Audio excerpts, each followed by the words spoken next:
ये उन दिनों की बात है जब मैं कटक में तैनात था। कटक भारतीय रियासत ओडिशा का एक तारीखी शहर है। ये दो दरियाओं के दरमियान घिरा हुआ है। ये वही रियासत है जहां भयानक ट्रेन हादसा हुआ जिसमें 288 लोगों की जान गई।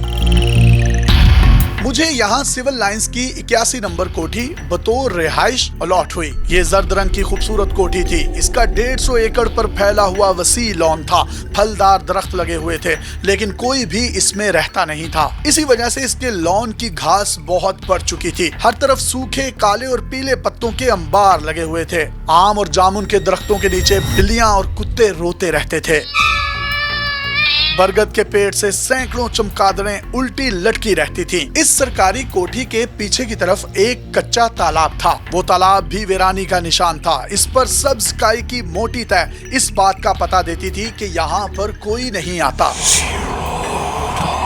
इतनी बड़ी कोठी में मैं अकेला ही रहता था। हर तरफ हू का आलम था। कोई ऐसा नहीं था जिससे दिल की बात की जा सके, जिसके साथ बातें करके वक्त गुजारा जा सके। ये मेरे लिए एक इंतहाई मुनफरिद तजुर्बा था। तन्हाई के डेरे थे। मैं था और इस घर से जुड़ी कहानियां थी। मुझे 2 मुलाजिम भी मिले हुए थे। इनमें एक बावर्ची जबकि दूसरा ड्राइवर था। दोनों ही मरकजी रिहायशी एरिया से कोई 200 गज दूर सर्वेंट क्वार्टर में रहते थे, इसीलिए उनके साथ भी कोई राब्ता नहीं था। ये मोबाइल या वीडियो कॉल का जमाना नहीं था। जरूरत पड़ने पर ही मुलाजिमों से वास्ता पड़ता, खुद ये अंदर आते नहीं थे। ये दोनों ड्राइवर और बावर्ची मेरी रिहाइश गाह पर आने से कुतराते थे। मुझे ही उनके पास जाना पड़ता था। इस घर के बारे में तरह तरह की कहानियां मशहूर थीं, इसलिए कोई इसके करीब नहीं आता था। मेरी पोस्टिंग यहाँ हुई तो मैंने उन तमाम वाकयात का मुशाहिदा किया। इस घर में रात 10:30 बजे से सुबह 3 बजे तक इंतहाई दिल को दहला देने वाले वाकयात पेश आते। मेरे बेडरूम की रोशनी खुद ब खुद जलती बुझती रहती। मुख्तलिफ किस्म की खुशबुएं आने लगती। यूं लगता कि किसी ने अतर की शीशियां खोल दी हों। कभी लगता कि परफ्यूम के फवारे फिजा में छिड़के गए हैं। एक साया भी नजर आता जो शायद किसी लड़की का लगता। घर में रात को अचानक तूफान आ जाता। पत्थरों की बारिश होने लगती। कमरे का फर्नीचर हवा में उड़ने लगता। जिस तरह हम ड्राउनी फिल्मों में देखते हैं वैसे ही मनाजिर देखने को मिलते। दिल को दहला देने वाली आवाजें आती। कभी दरवाजे रात को खुद ब खुद खुलते और बंद होते। कभी ऐसा लगता कि कोई बिजली का बटन ऑन करता और फिर ऑफ कर देता है।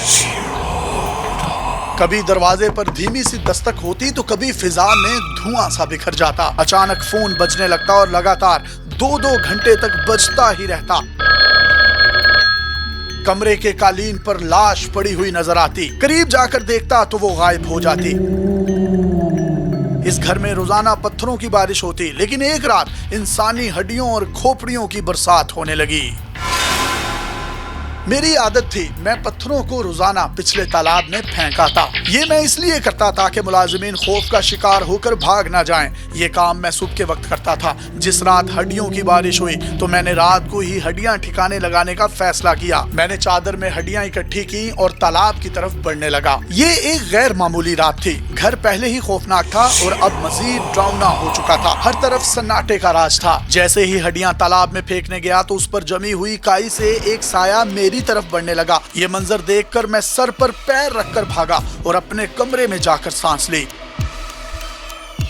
कई महीनों तक ये मनाजिर जारी रहे। इसी दौरान इसी घर में खौफ और दहशत के डेरे थे। कोई गम गुसार नहीं था जिससे दिल की बात की जा सकती हो, जिससे कोई शेयरिंग की जा सकती हो। कई महीनों के इम्तिहान के बाद आखिरकार मैंने इसके पीछे कहानी जानने की ठानी। जो मुझे पता लगा तो वो इंतहाई अफसोसनाक कहानी थी।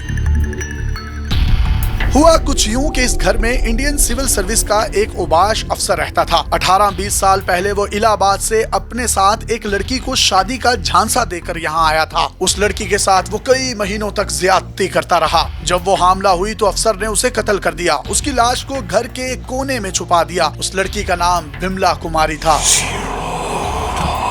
उसकी माँ आज भी इलाहाबाद में अपनी बेटी की राह तक रही थी। बिमला कुमारी की रूह अपनी माँ तक पैगाम पहुँचाने की कोशिश कर रही थी। वो अबाश अफसर भी मर चुका था। उसकी रूह बिमला कुमारी का रास्ता रोक रही थी। घर में जो हंगामे हो रहे थे वो उन्हीं की वजह से हो रहे थे।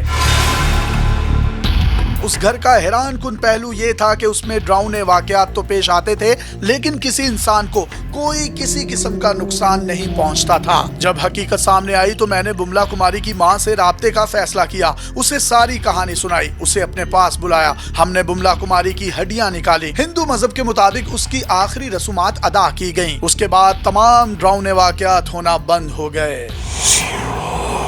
आसेब का साया इस तरह उठ गया जैसे आसमान पर छाए हुए बादल यकायक छट जाते हैं। उस रात ना मेंढकों का टटराना बंद हुआ और ना झींगों की आवाज खामोश हुई, ना पीपल के दरख्त से लटकी हुई चमगादड़ों का शोर कम हुआ। सुबह 3 बजे के करीब फिजा में ला इलाहा इल्लल्लाह की एक खूबसूरत और मशहूर कुन सदा बुलंद हुई। ऐसे महसूस होता था कि ये आवाज मशरिक के उफक से उभरती है। 81 नंबर कोठी सिविल लाइन के ऊपर कोसे कजा बनाती हुई गुजरती है और मगरिब के उफक को जाकर छू जाती है। 3 बार ला इलाहा इल्लल्लाह की आवाजें आईं और उसके बाद इस मकान पर अमन और सुकून का दौर दोबारा से बहाल हो गया। ये वाकया मशहूर ब्यूरोक्रेट कुदरतुल्लाह शहाब ने अपनी किताब शहाबनामा में दर्ज किया है। भूत प्रीत और जिन्नात एक ऐसा मौजू है जिस पर बहुत से लोग यकीन रखते हैं। हम में से बहुत से लोगों ने भी अपनी जिंदगी में इस तरह के वाकयात सुन रखे होते हैं। इन वाकयात में कितनी हकीकत होती है इसका फैसला करना तो काफी मुश्किल है। अल्लाह ताला से दुआ है कि हमें हक बात कहने और उस पर यकीन करने की तौफीक अता फरमाए। अपने मेजबान यासिर शामी को पाकिस्तान के सबसे बड़े डिजिटल मीडिया नेटवर्क